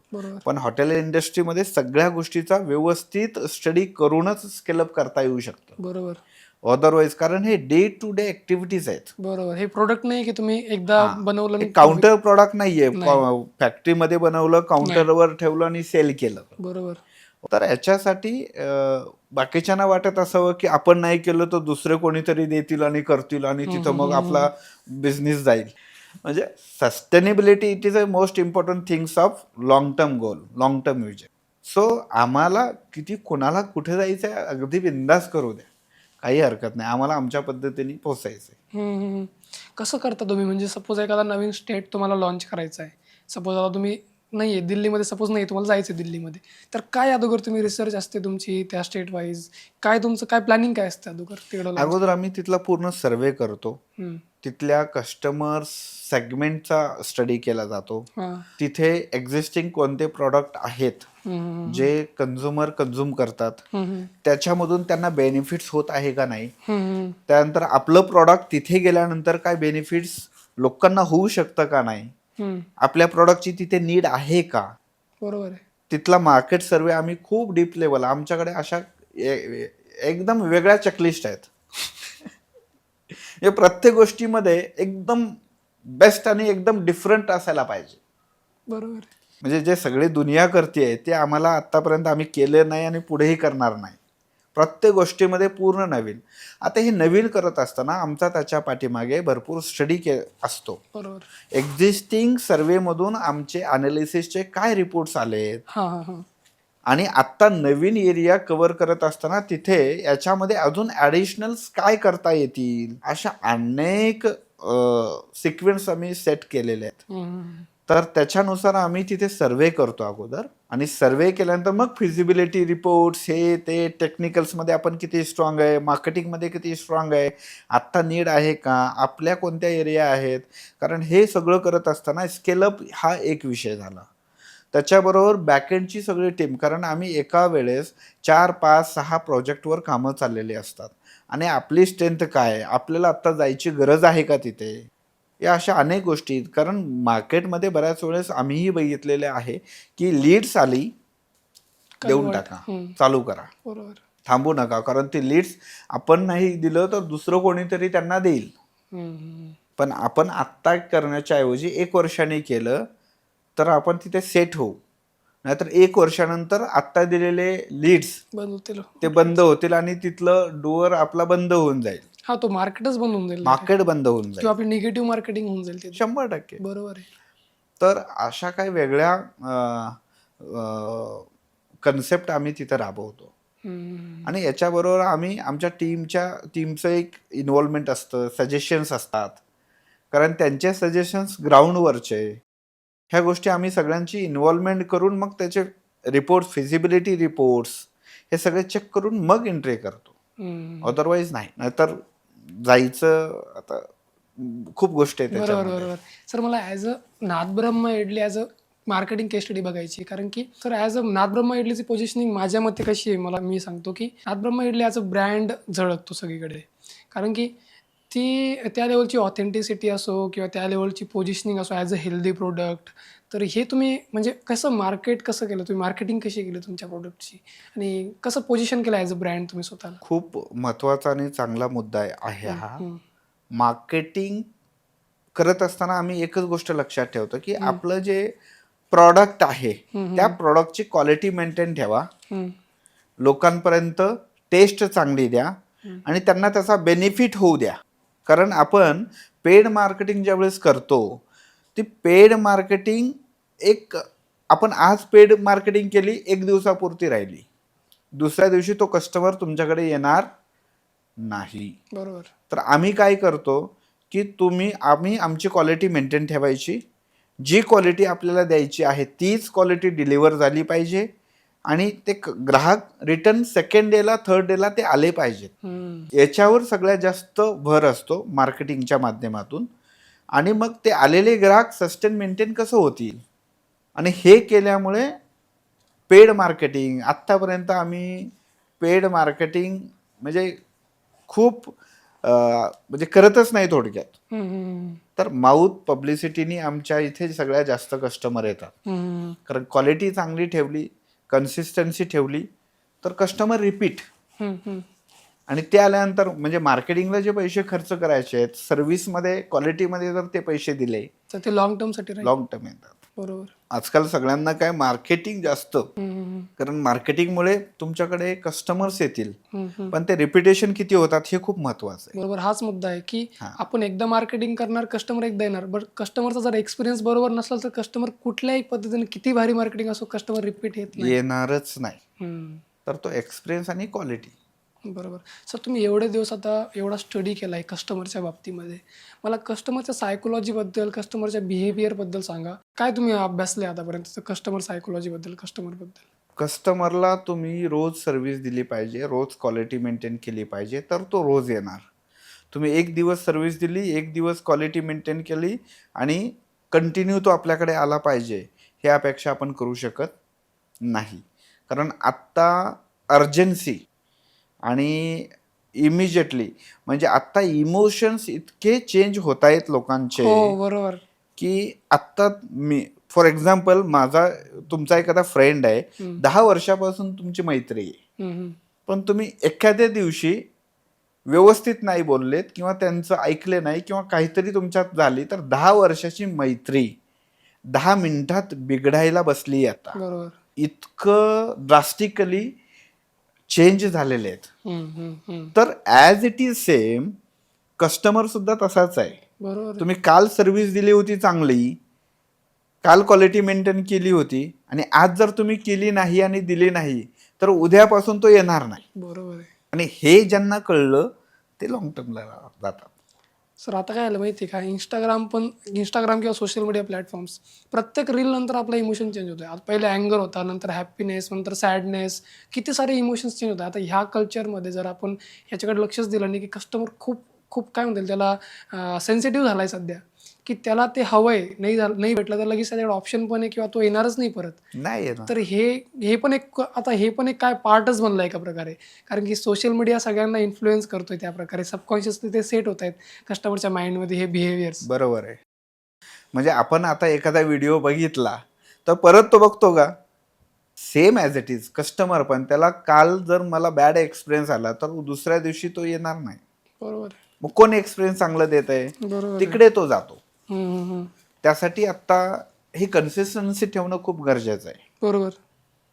कारण पेशन्स राहिले नाही आहेत. पेशन्स खूप वरती आलेले आहेत. हो, हो, हो. लगेच पाहिजे. आत्ता नाही तर मग नाही. बरोबर. आणि आत्ता फ्युचर किंवा उद्याचा विचार किंवा आपल्याला लॉंग टर्म जायचंय याचा विचार खूप कमी लोक करत आहेत. थोडं ब्रीफ द्यायच्याबद्दल. फॉर एक्झाम्पल आपला कोणीतरी फ्रेंड आहे किंवा कस्टमर्स आहे, बाबा यांनी इतके दिवस ही क्वालिटी मेंटेन ठेवले, एक दिवस नाही ठेवली म्हणून काय झालं, किंवा एक दिवस त्यांनी मला सर्व्हिस व्यवस्थित नाही दिली म्हणून काय झालं, याचा विचार कोण नाही करत आहे. म्हणजे हे जी तफावत आहे, ह्या ज्या गोष्टी खूप मोठ्या चेंज झालेत, तर याच्यावर प्रत्येक व्यावसायिकांनी काम केलं पाहिजे. आणि हो झालं तरी ते परत रिस्ट्रक्चरिंग करून पटकन ॲडॉप्ट कसं करता येईल ह्याचे सुद्धा प्रोव्हिजन असायला पाहिजेत. जर काही कस्टमर माझे अनहॅपी झालेत तर त्यांना रिटेन कसं करता येईल पटकन, म्हणजे पटकन म्हणजे अगदी 2-4 दिवसात तुम्हाला करता यायला हवं आहे. तर 2-4 दिवसाच्या ऐवजी तुम्ही 10-15 दिवस, महिना, 2 महिने जर घेतले तो कस्टमर विसरतो तुम्हाला. आणि तो कस्टमर कुठेतरी जो चांगला सर्व्हिस देतो तिकडे जॉईन झालेला असतो आणि तिथून तो तुमच्याकडे रिटेन होणं, that is very big challenge. बरोबर. तो आहे तोपर्यंत तुम्ही कन्सिस्टन्सी मेंटेन करा. बरोबर. हां. तुम्ही भरपूर साऱ्या गोष्टी सांगितल्या की हे कारणं असतात की जे आपण करायला नाही पाहिजे जेणेकरून बिझनेस फेल होणार नाही. आता भरपूर सारे फ्रँचाईज बिझनेसेस आहेत जे की मार्केटमध्ये आहे, बट ते फेल होतात किंवा उद्योजक म्हणू शकता तुम्ही की जे फेल होतात. तर त्याच्यामध्ये काय काय कारणं असतात, मेन 4 ते 5 कारणं की व्यवसाय फेल होण्याचे? सगळ्यात अगोदर आता ह्याच्यामध्ये बेसिक काही गोष्टी ज्या आहेत ना, क्वालिटी मेंटेन करणं, ग्राहकांना सर्व्हिस देणं हम्म, किंवा हायजीनच्या गोष्टी ठेवणं, त्याच्यानंतर आपलं कन्सिस्टन्सी ठेवणं, ह्या तर बेसिक गोष्टी आहेत. तर याच्याबरोबर आहे ना, लोकांचा प्रॉब्लेम्स कुठे दिसतोय मला, की पर्सनल लाईफमध्ये जे चॅलेंजेस येत आहेत त्या चॅलेंजेसला ओव्हरकम कसं करायचं याच्याबद्दल त्यांना थोडंसं त्याच्यामध्ये ते अडकतात. ती एक पहिली गोष्ट. दुसरी गोष्ट की लगेच म्हणजे बिझनेस चालू केला की लगेच प्रॉफिटेबिलिटी काढणं, म्हणजे लगेच प्रॉफिट हवं आहे मला, ही एक मानसिकता ठेवणं. आणि तिसरा महत्त्वाचा विषय जर सांगायचा झाला तर बिझनेसमधले जे कॅश आहे ते कॅश फ्लो दुसऱ्या ठिकाणी युटिलाइज करणं, म्हणजे बिझनेसला सोडून दुसरीकडे टाकणं. बरोबर. म्हणजे फॉर एक्झाम्पल व्यवसायाचं कसं असतं, आज बिझनेस झाला, आज 30,000 रुपये आले, उद्या 40 आले, परवा परत 30 आले, हे काही कॅश आपल्याकडे जी जमा राहते त्या कॅशमधून आपण आपल्या डेलीच्या रुटीनच्या ज्या काही एक्सपेन्सेस करायच्या गोष्टी आहेत तिकडे त्या कॅशचं युटिलायझेशन करणं. म्हणजे हे केल्यामुळे काय होतं, ऑटोमॅटिक इकडे कुठेतरी इम्पॅक्ट येत जातो. आणि त्याचा इम्पॅक्ट आणि ते मेंटेन करण्यासाठी आपण कुठेतरी व्यवसायावर फोकस कमी होतं आणि आपली अवेलेबिलिटी हळूहळू कमी होत जाते. येस. आणि कमी होत गेल्यामुळे कस्टमर आणि आपले जे रिलेशन आहे ते मेंटेन राहत नाही. आणि ते न झाल्यामुळे मग अनेक एरियावर त्याचा इम्पॅक्ट हळूहळू सायमल्टेनियसली बरोबर. दिसायला लागतो. बरोबर. आणि दिसत असताना मग आपण डाऊनफॉलला जात असतो. बरोबर. तर बेसिक थंब रूल काय आहेत की सक्सेस व्हायचं आहे तर तुम्ही आपण सर्व्हिस देतो, क्वालिटी मेंटेन ठेवतो, क्लिनिंग हायजीन ठेवतो.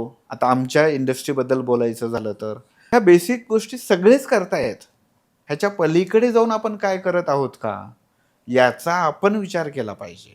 म्हणजे मी 2 दिवस कन्सिस्टन्सीने येत होतो, तिसऱ्या दिवशी नाही आलो. का नाही आलो तर नॉमिनल रेग्युलर काही रिझन्स असतात. पण प्रायोरिटी कोणत्या विषयाला द्यायला हवी आहे तिथे आपण न देता कळत नकळत कोणत्या दुसऱ्या विषयाकडे जर गेलं तर इथला बिझनेस ऑटोमॅटिक हळूहळू डाऊनला होतो. आणि पूर्ण डाऊन झाल्यानंतर आपल्याला समजतं अरे असं घडलंय. खूपच कमी झालंय, आता प्रॉफिटच राहत नाही. मग कॅश फ्लोच राहत नाही, मग मला याच्यातच हे राहत नाही. पण अगोदर ते पैसे आपण कोण्या ठिकाणी वापरलेले आहेत का? म्हणजे बिझनेसचे थंब रूल्स आजकाल सगळ्यांना माहीतच आहेत. तरी पण म्हणजे कुठलाही बिझनेस चालू केला की 1000 दिवस 1000 कन्सिस्टन्सी ठेवायला हवी. ती खूप कमी झालेली आहे. हम्म, हम्म, आपण ऐकतो ना, चीन मधले लोक असतील, जापनीज असतील, ते किती ड्रास्टिकली त्यांच्यात आणि आपल्यात डिफरन्स बघायला मिळतो. त्यांची काम करण्याची स्पीड असेल, नॉलेज ॲक्वायर करण्याची स्पीड्स असेल, त्यांचे व्हॅल्यूज असतील, इथिक्स असतील, कमिटमेंट्स असतील, ते एकदम अफाट फॉलो करतात ती लोक. बरोबर बरोबर. त्या पद्धतीने आपल्या इथं खूप कमी आहे. हम्म, हम्म, हम्म. तर याच काही गोष्टी आहेत. जर आपण एखाद्या ग्राहकांची तक्रार आली एखादी, तर ती इमिजिएटली बेसिसला मला सॉल्व्ह करता आली पाहिजे आणि सेकंड डेला त्याच्यावर ॲक्शन घेऊन ती मेंटेन ठेवता पण आली पाहिजे. हम्म.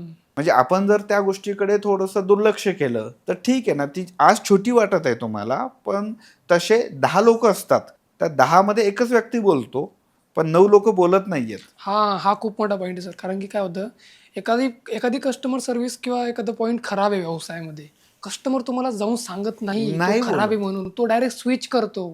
तो तुम्हाला कळवतच नाही की तुमचं हे खराब आहे, तुमचं ते. त्याच्याकडे ऑप्शन्स आहे, हा शॉप नाही तर हा शॉप, हा शॉप नाही तर हे शॉप. फीडबॅक देणारे खूप कमी जण असतात. म्हणजे खूप ते काय असतं, ते तुम्हाला लॉयल असतात तुमच्याशी आणि त्यांना वाटतं की खरंच तुमच्यामध्ये बदल घडायला हवा आणि मला इथून स्विच नाही करायचे. कुठंतरी एक पॉईंट असतो, म्हणून तो कस्टमर तुम्हाला फीडबॅक देतो. बट फीडबॅक न देणारे खूप जास्त नसतात. तर हा Yes. पॉईंट काय सर, हा पॉईंट समजून सांगा. म्हणजे कस्टमर ॲनालिसिस हा खूप मोठा सब्जेक्ट आहे. हम्म, कस्टमरच्या रिॲक्शन्स काय येत आहे तुमच्याबद्दल, हम्म, ते कसं तुम्हाला रिॲक्ट करत आहेत, याच्याकडे आपलं लक्ष असायला हवं. बरोबर.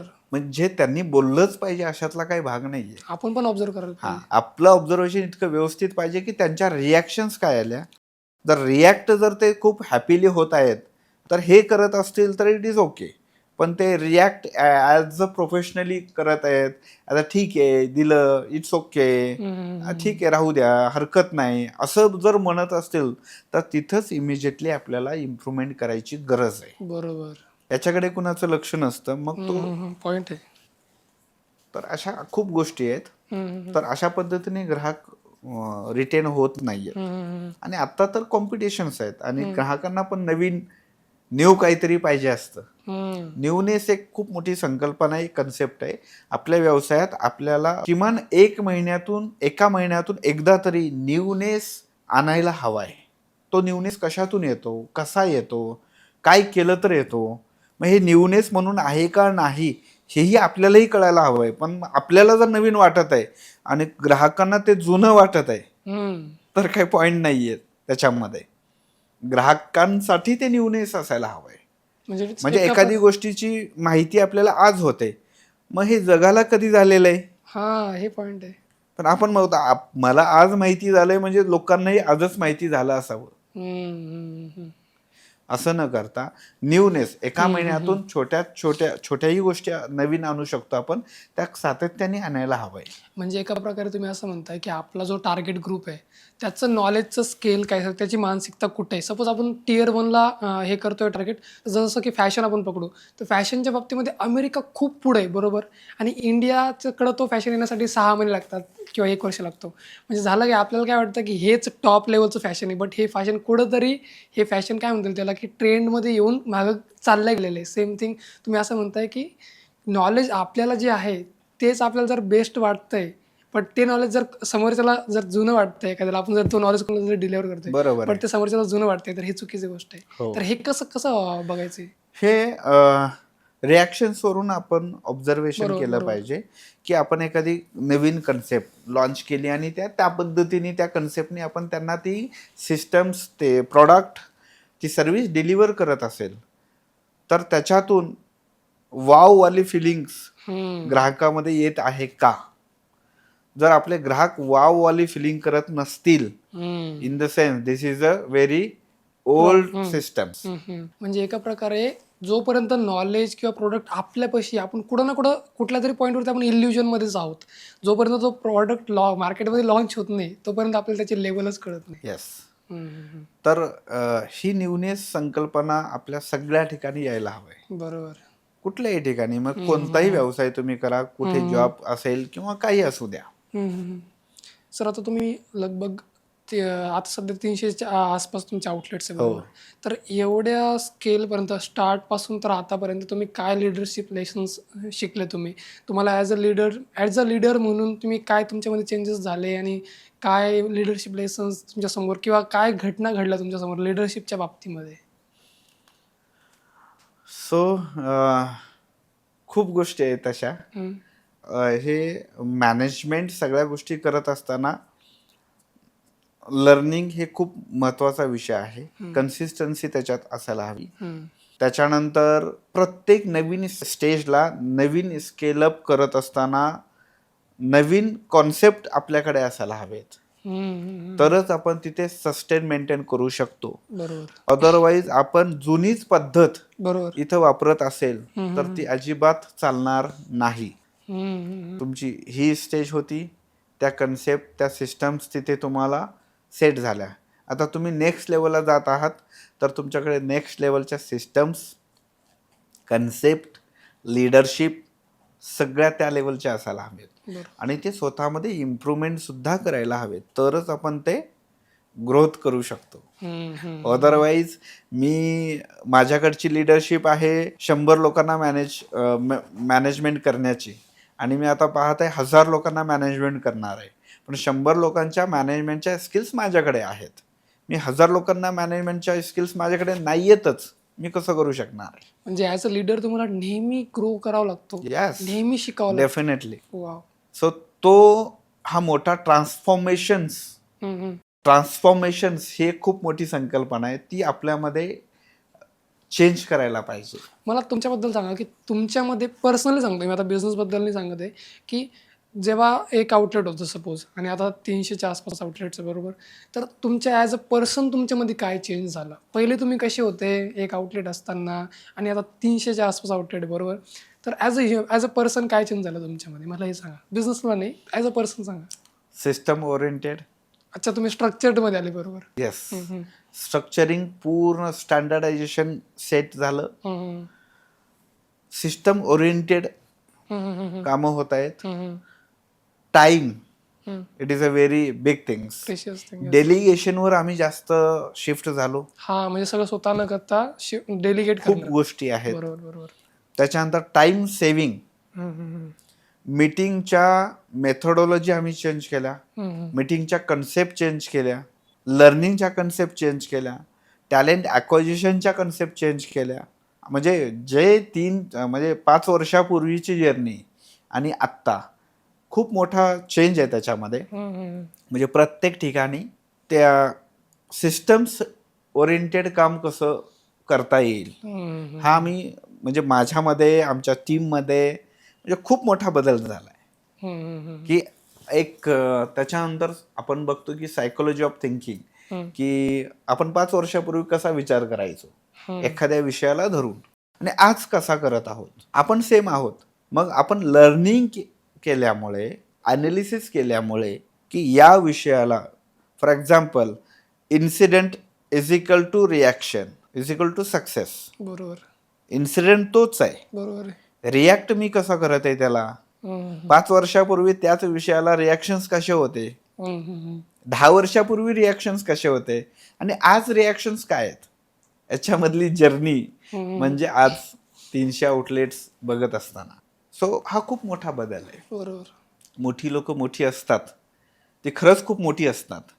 ही आपण त्या लेवलला गेल्यानंतर कळतं की अरे येस, या लेवलची लोक ही खूप मोठी आहेत, म्हणजे विचारांनी मोठी आहेत. हे खूप वेगळा अनुभव आहे तो. बरोबर. आणि तो खूप म्हणजे मी तर खूप प्रचंड एन्जॉय करतो या अनुभवाला, या सिस्टम्सला. सो खूप ड्रास्टिकली तो खूप मोठा बदल आहे. सर मला ह्याबद्दल सांगा, की जसं तुम्ही आत्ता आपण बोललो, की एक तुमच्यासमोर एक घटना घडली आणि तुम्ही त्याला रिॲक्ट कसं करता याच्यावरती तुमची रिॲलिटी बनते बरोबर. वाव. तर मला याबद्दल समजावून सांगा तुम्ही अजून आत्ता आपलं मागं पण बोलणं आलं ऑफ द कॅमेरा. बट मला अजून थोडं डिटेलमध्ये सांगा कारण की तुम्ही तसं खूप भारी समजावून सांगितलं. तर हे सांगा, की कसं या सिनेरिओला कसं बघायचं? एखादी घटना घडते तर ती घटनेला आपण कसं रिॲक्ट करायला पाहिजे किंवा रिॲक्ट केल्यावरच त्या घटनेची रिॲलिटीमध्ये कन्व्हर्ट होणार आहे ती म्हणजे एका प्रकारे आपली ती रिॲलिटी बनणार आहे बरोबर. तर याला कसं बघितलं पाहिजे? फॉर एक्झाम्पल एक एक्झाम्पल मी सांगेल. मी घरी जातोय आणि घरी जात असताना समजा एखाद्या टू व्हीलरवाल्याने किंवा एखादा ॲक्सिडेंट झाला, म्हणजे माझी गाडी ठोकली किंवा घासली दुसऱ्या गाडीला, तर आपण काय करतो? उतरतो किंवा एखादा उतरतो. काय तुझ्यामुळे हे झालं, हे हे हे मला हे करून दे, म्हणजे आपण आरडाओरडा करतो, वाद घालतो, भांडण करतो, सगळं करतो, कारण त्या रिॲक्शन्स आहेत की माझी चूक नसताना तू इथून डायरेक्ट घेऊन आला आणि माझ्या गाडीला हाणलं, म्हणजे आपण सगळं करतो. त्याच्यानंतर काय करतो? त्याच्यानंतर एका पॉईंटला येतो, ठीक आहे एवढा खर्च आलाय, मी देतो आणि किंवा मी देणार नाही, एका पॉईंटला येतो आपण, कन्क्लुजनला येतो. त्याच्यानंतर काय करतो?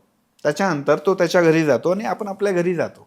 म्हणजे इन्सिडेंट घडला तर त्या इन्सिडेंटला ह्याच्यानंतर काय काय होऊ शकतं आणि एंड रिझल्ट काय प्रेडिक्ट करा आणि एंड रिझल्टवर जाऊन बसा ना. बरोबर आहे.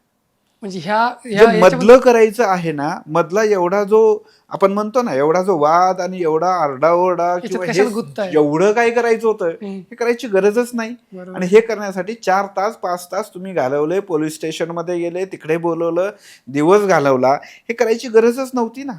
म्हणजे एंडला काय करायचं होतं तेच पहिले करा. बरोबर. इन्सिडेंट घडला तर एंड काय तेच करा, तेवढा टाइम तुमचा सेव्ह झाला. म्हणजे रिॲक्शन्स कसे द्यायला हवेत, तर अशा पद्धतीने एंड काय तेच रिॲक्शन द्या. बाकीचं आदलं मधलं करत बसू नका. पण आपल्याला सवय काय, आदलं मधलं सगळं करत बसायची. बरोबर. आणि त्याच्यामुळे भरपूर टाइम, मेंटली हॅरेसमेंट. बरोबर. म्हणजे ह्या गोष्टी का वाढवायच्या आपण, तर हे न करता incident is equal to reactions is equal to success. तर हे सिम्पल फॉर्म्युला आहे. का मेंटली अनस्टेबल व्हायचं त्या एवढ्याशा घटनेवर? बरं, इन्शुरन्स आहे, होणार आहे, काही केलं तरी तिथे करावंच लागणार आहे ना, शेवटी तेच करावं लागणार आहे. मग ते आधीच का करत नाही आपण? आधी केलं तर भरपूर गोष्टी आपल्या सेव्ह होते.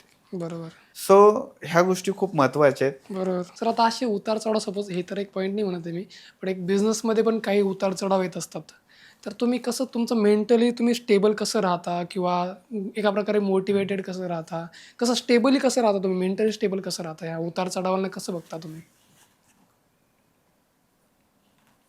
उतार चढाव हे तर लाईफची जर्नीच आहे, ती येणार आहे. बरोबर. आणि ती राहणार पण नाही, आणि असलेली ती राहणार नाही. आज जर आपण पीकला असेल तर डाऊनला जाणारच आहे, डाऊनला असेल तर आपला जाणारच आहे. ज्यावेळेस पीकला आहे तर पीकला असताना सगळ्यात जास्त काम, माझे प्रिन्सिपल्स खूप क्लिअर आहेत. आपण ज्यावेळेस खूप मोठ्या लेवलला असतो, खूप पीक लेवलला असतो, त्यावेळेस तुम्ही डबल काम करा. आणि ज्या वेळेस तुम्ही डाऊनला असता त्यावेळेस कमी काम करा. कामच नाही करायचं जास्त. का? धावपळ नाही करायची?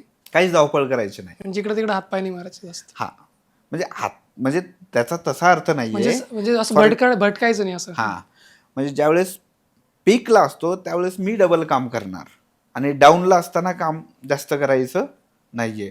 म्हणजे पीकला असताना ज्यावेळेस मी डबल काम करतो तर डाऊनला जायची वेळच येत नाही. अरे यार, हे कळलेलंच नसतं. पीकला असताना आपण कमी काम करतो, बरोबर, आणि डाऊन मध्ये असताना अफाट काम करतो, काय करायचं तेच कळत नाही, रात्रंदिवस काम करतो. डाऊनला आहे ना आता, आणि डाऊनला असल्यानंतर आपण मेंटली डिस्टर्ब होतो. आणि मेंटली डिस्टर्ब असताना चांगले कामं, प्रोडक्टिव्ह वर्क, क्रिएटिव्ह माइंडसेट राहत नाही. त्यासाठी तुम्ही पीकला असताना डबल काम करा, म्हणजेच डाऊनला जाण्याची वेळच येणार नाही. म्हणजे एका प्रकारे जर आपण पीकवरती आहोत आपल्या करिअरच्या, बिझनेसच्या कुठल्याही गोष्टीमध्ये, त्या टाईमला असं कम्फर्ट झोनमध्ये नका जाऊ. त्या टाईमला तुम्ही जास्त काम करायला पाहिजे, जेणेकरून तुमचं डाऊनफॉल तर कधी येणारच नाही, असं तुमचं म्हणणं आहे. येस. तर ह्या प्रिन्सिपल काही सेट केल्या ना लाईफमध्ये, तर खाली जायची वेळच येणार नाही. आणि खाली जरी आपण गेलो, डाऊनला जरी गेलो, तरी आपल्याकडे इतकं प्रचंड नॉलेज असतं, तिथून कधीही आपण नेक्स्ट लेवलला जाऊ शकतो. सर मला एक लास्ट प्रश्न विचारायचा आहे की मी जेव्हा बघितलं ना तुम्हा सर्वांना की तुम्ही स्पिरिच्युअलिटीमध्ये खूप इन्व्हॉल्व आहात. म्हणजे मागं जूनमध्ये पण जेव्हा नाथब्रह्मा इडली फाउंडेशन वारीमध्ये एवढं सारं हे काम केलं किंवा मी नेहमी बघत असतो की सर कुठं ना कुठं श्रीमंत दगडूशेठ हलवाईला असो किंवा कुठं ना कुठं देवस्थानांना तुम्ही जात असतात, व्हिजिट करत असतात. बरोबर आहे. तर हे स्पिरिच्युअलिटीचं कसं आहे तुमच्या लाईफमध्ये आणि तुमच्या बिझनेसमध्ये इन्व्हॉल्वमेंट आणि काय बिझनेसमध्ये कसा फायदा होतो स्पिरिच्युअलिटीचा आणि पर्सनल लाईफमध्ये पण कसा होतो? ती एक खूप मोठी एनर्जी आहे. ते असं सांगता येत नाही. खूप मोठी एनर्जी आहे. फॉर एक्झाम्पल आपण म्हणजे आम्ही स्पिरिच्युअलीला खूप जास्त कनेक्ट आहोत. म्हणजे काम करत असताना कितीही मोठे चॅलेंजेस, कितीही काही गोष्टी जर आल्या, तर आपण आपण जे काही काम करत आहोत ना, ते चुकीचं काहीच करत नाही आहोत. या गोष्टीची आम्हाला जास्त क्लॅरिटी आहे आणि ते असल्यामुळे मोठे कोणतेही मोठ्यात मोठे चॅलेंजेस जरी आपल्यासमोर उभे राहिले, तर आपल्याबरोबर कोण आहे? देव आहे. आपण काही चुकीचं करत नाही आहोत. जे होईल ते चांगलंच होईल आणि चांगल्यासाठीच काहीतरी होत असावं मे बी. ही मानसिकता, ही संकल्पना रोज आमच्याबरोबर राहते. हं, त्याच्यामुळे ज्या निगेटिव्ह एनर्जीज आहेत त्या आमच्याजवळ येतच नाहीत. हं, मी नेहमी माझ्या बऱ्याच पॉडकास्टमध्ये किंवा बऱ्याच ठिकाणी सांगितलेलं आहे, जर एखाद्या एंटरप्रेनरला किंवा कोणालाही त्याच्या लाईफमध्ये नेक्स्ट लेवलला जायचे असतील, तर त्याच्याकडे 4 ते 5 गोष्टी सगळ्यात महत्त्वाच्या असायला हवेत. पहिली, तुम्ही फिजिकल फिट असायला हवं. सेकंड, तुम्ही मेंटली फिट असायला हवं. थर्ड, तुम्ही इमोशनली फिट असायला हवं. आणि फोर्थ, तुम्ही स्पिरिच्युअली फिट असायला हवं. या 4 गोष्टी जर असतील, तर तुम्ही प्रत्येक दिवशी तुमचा परफॉर्मन्स खूप चांगला करणार. तुम्ही बरोबर. प्रत्येक दिवस आपला खूप बेस्ट जाणार, इनोव्हेटिव्ह जाणार, प्रॉडक्टिव्ह दिवस जाणार. आणि या 4च गोष्टी जर आपण मेंटेन ठेवू शकत नाही, मी माझ्या बऱ्याच ठिकाणी काय सांगितलेलं आहे, जर तुम्ही तुमचं घर मेंटेन ठेवता येत नाही, तर तुम्ही एखादं डिपार्टमेंट किंवा एखादी ऑर्गनायझेशन कसं सांभाळू शकता? खूप मोठी गोष्ट आहे. तुम्ही तुमची तब्येत मेंटेन नाही ठेवू शकत, तर तुम्ही बाकीच्यांची तब्येत कशी मेंटेन ठेवू शकता? वाह! तुम्ही जर स्वतः इमोशनली फिट नसाल, तर प्रत्येक दिवशी तुम्ही प्रत्येक इन्सिडेंटला तुम्ही डिस्टर्ब होऊन जाणार. तर या कन्सेप्ट, या ज्या गोष्टी आहेत, ते डेली बेसिसला काही वेगळ्या पद्धतीच्या प्रॅक्टिसेस आहेत, हॅबिट्स आहेत, डिसिप्लिन आहेत. या सगळ्या गोष्टीमधून या गोष्टी येतात. बरोबर. हे असंच हे नॉलेज मला माहीत झालं. हां, मला आजपासून कळलं, की काय कळालं, की समजा इमोशनली फिट राहायला पाहिजे, मेंटली फिट राहायला पाहिजे. हे कसं म्हणजे मला ही संकल्पना कळाली, पण प्रत्यक्षामध्ये अंमलात आणत असताना, प्रॅक्टिकली आपण ते सर्व्हाइव्ह करत असताना हे कसं करायचं? That is very big thing.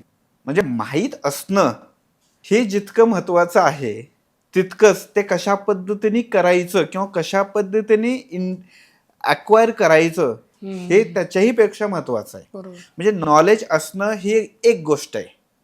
पण ते असलेलं नॉलेज युटिलाइज कसं करायचं, याच्या स्किल्स वेगळ्या आहेत. बरोबर. याच्यामध्ये खूप मोठी गफलत आहे. खूप लोकांना भरपूर गोष्टीचं नॉलेज आहे. पण how to implement it?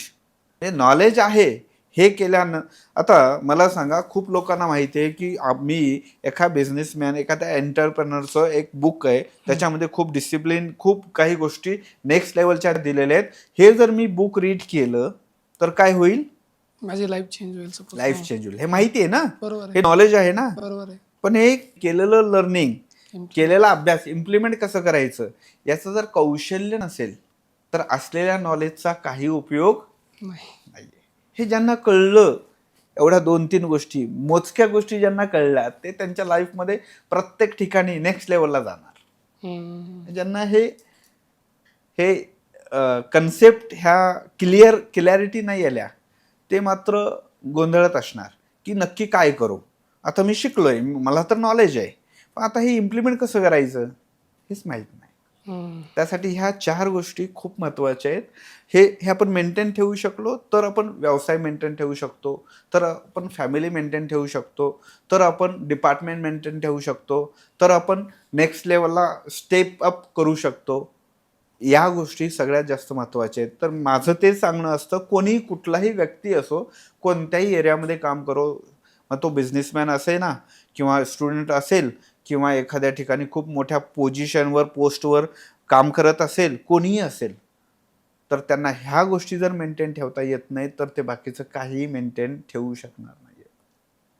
So best. त्यासाठी आम्ही स्पिरिच्युअली म्हणजे हे म्हणजे मी स्वतःला थोडंसं खूप नशिबान समजेल की हे आमच्या वडिलोपार्जित आमच्याकडे स्पिरिच्युअली आलेलं आहे. तर ज्यांच्याकडे नसेल त्यांनी पटकन या गोष्टीला कनेक्ट व्हावं. बिकॉज प्रत्येक ठिकाणी कोणत्या तरी गोष्टीची गरज लागते. तर ही गोष्ट जर आपण ठेवली तर ही एक एनर्जी आहे. ही प्रत्येक दिवशी आपल्याला पॉझिटिव्हनेस देते. बरोबर. आणि पॉझिटिव्हनेस जर आपण आपल्या माइंडमध्ये जर सतत ठेवत असेल तर कितीही काही चॅलेंजेस आले तरी आपल्याला तिथून पुढे कसं जायचं हा एकमेव मार्ग तोच दिसत असतो.